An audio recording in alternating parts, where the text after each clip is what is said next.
was my Northeast bias coming through with Boston College last season, but when Boston College whooped Florida State's ass last season, I thought they were on the pillar of something special. And, if you look down at my ticker there, Boston College is one of those programs where, it's such an academically rich school, one of the best academic graduation rates in the entire country, pretty consistent in terms of winning somewhere between 6 to 8 games every season. And, for some programs, there's nothing wrong with that. And I feel like to some degree, that's kind of what Boston College is.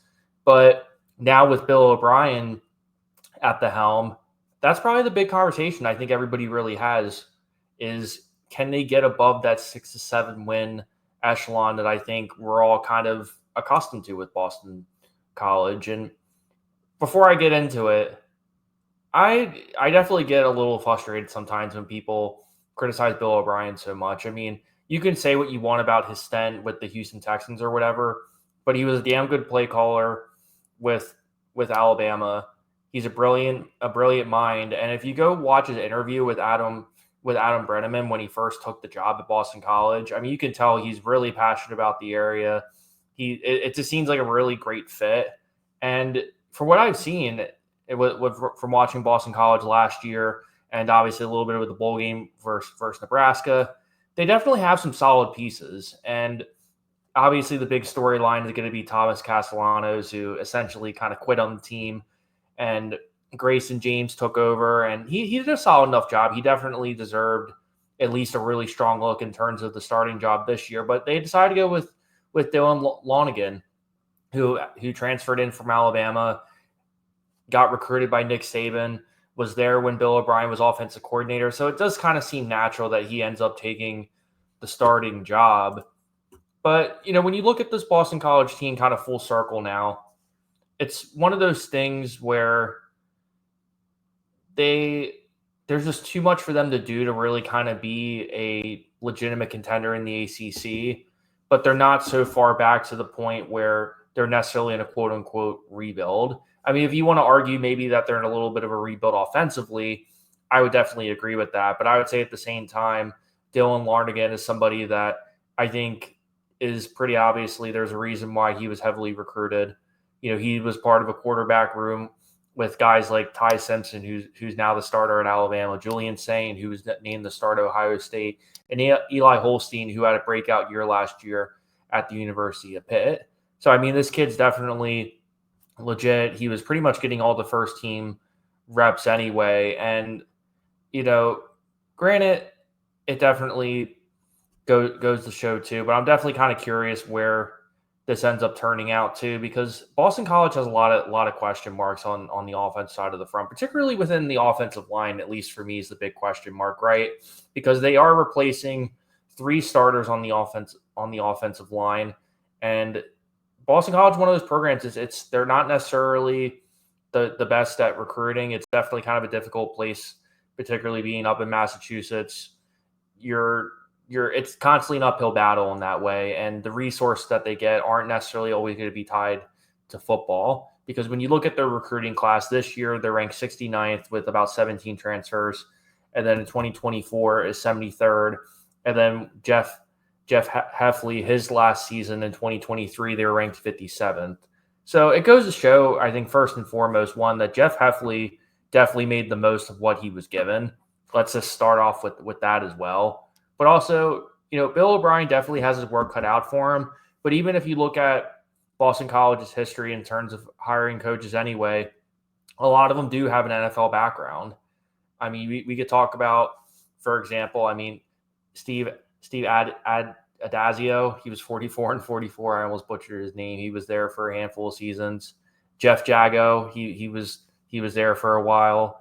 So, I mean, it goes to show too that a lot of their head coaches have kind of had an NFL background, and it's not really too surprising with kind of the resources that they have at Chestnut Hill.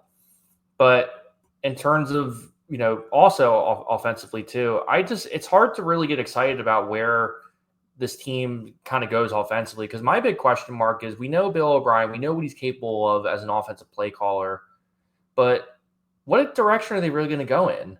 Because when it's great that they got the quarterback.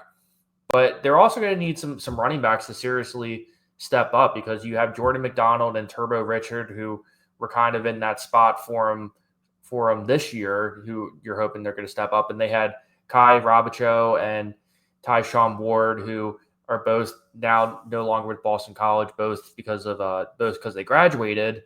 But I think when I look at this team, that's going to be the real focal point of exactly, are we talking about Boston College as a 4 or 5 win season, or are we talking about another 6, 7, possibly 8 win season if everything goes well too? Because the good news for Boston College, as much as I just talked about some of the big negatives, they also have a lot going for them too. They have a number of guys, at least defensively, that are returning, and I would argue one of the better secondaries in all of the ACC.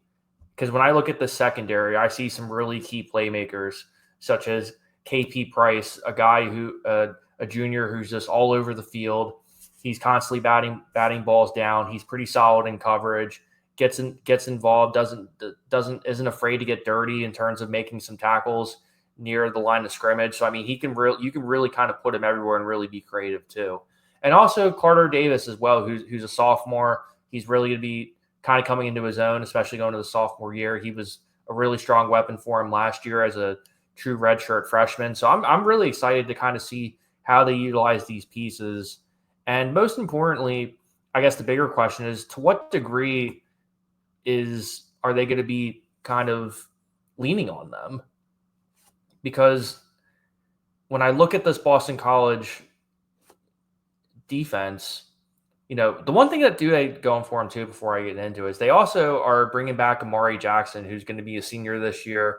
He he had a really bad knee injury towards the beginning of the season. So that's something that you got to be really excited about in terms of the cornerback room too. And I mentioned Carter Davis. You also have Omar Thornton too. So, I mean, when you put all those pieces together, I think you have to be really excited about what you have defensively too. It's just, when you no longer have Donovan Nzaruku, who had 16 and a half sacks last year, he's an All-American defensive lineman. That's just going to be a pretty big and difficult challenge for Boston College to replace that productivity. So I'm definitely kind of fascinated with, one, how much of the secondary they're really going to have to rely on, because obviously that's the strength of the team. But I'm definitely kind of curious to see how exactly do they respond and adapt? And most importantly, how well do they get to the quarterback? How well can they disrupt the pocket and get some of those negative plays? Because I think if we're in a situation where Boston College and that secondary is where they have to kind of rely on coverage sacks all the time, that's going to add up really quick. And that's something that I think if you're a Boston College fan, you definitely have to kind of think about going into this season too. But 62% returning production on both sides of the football, and according to SportsCenter SP Plus, they're projected to have about 5 wins, which is probably about on point to what you would necessarily think. But the good news is for Boston College is they do have a lot of key playmakers that I think more or less will be definitely more involved. I mean, I rattled off a couple names too. I'll throw Max Tucker and Ashton McShane out there. But another guy that I don't think I mentioned at all in terms of offensively is Lewis Bond, who I would argue is one of the best receivers in the entire ACC. He led Boston College last season with 67 catches. And just the guy, he's just freaking Mr. Reliable. He's a guy that he can be the guy that you go to in 3rd and 5. He's the guy you can go to in the red zone. He's the guy that can be a vertical threat when Reed Harris isn't getting home or is being double teamed.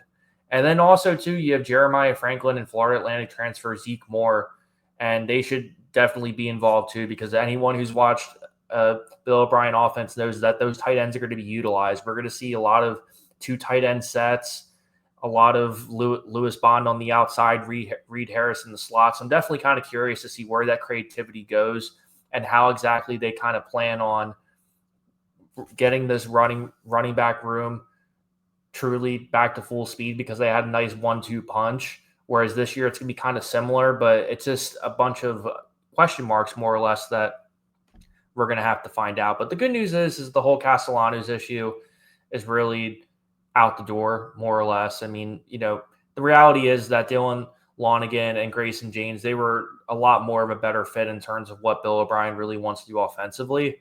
And there's nothing wrong with that. I think they both kind of saw that, and it is what it is. But before I wrap this up, just a couple of brief thoughts about their schedule. I mean, it's a really fascinating schedule. I think a lot of people are going to kind of point to the difficulty of it, particularly the October to the beginning of November slate. But a couple of games that I am really kind of fascinated about. I mean, let's start off with the September 6th game at Michigan State. I mean, Michigan State is, I think, kind of in some ways similar to Boston College in the sense that when we talk about Michigan State now, they're a team that we talk about in that 5-7 win mode. And I think and for both of them, it's going to be pretty fitting in terms of the beginning of the season, how they both show up. So if Boston College can really get home early and beat Michigan State and beat Stanford, and imagine going into playing Cal at home September 27th, being 3-0. I mean, that would be a hell of a good start, even if they don't win that game.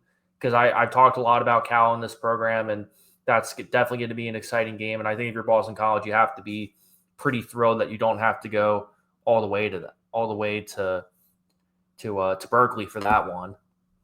But another silver lining I would also like to add is outside of the Stanford game, their road schedule really is not bad. I mean, the only other really serious road game that you have is October 25th versus Louisville. And, Louisville, they got a lot of really strong players there. Jeff Brom has done a phenomenal job in, recruiting and being in the transfer portal. So I anticipate that game being a challenge. But, also you have teams like Clemson who that I think they're going to be one of the best teams in the entire country this year. You have an independent UConn program who is in a really impressive turnaround with Jim Mora Jr. And then you finish off the year against SMU, Georgia Tech, and Syracuse. So I mean, there are definitely going to be some challenges there. And I hate to say it and phrase it like this, but another 7-6 season, if you look at this schedule, especially when you look at how bottom heavy it is, another 6-7 win campaign really wouldn't be bad, especially if you can really kind of put that offense together, really kind of start building that foundation. And then defensively, you have a lot of the pieces necessary to really have a strong campaign, rely on that secondary, focus on your strengths, and hopefully not get an upset or two and take care of business in terms of your non-conference schedule and see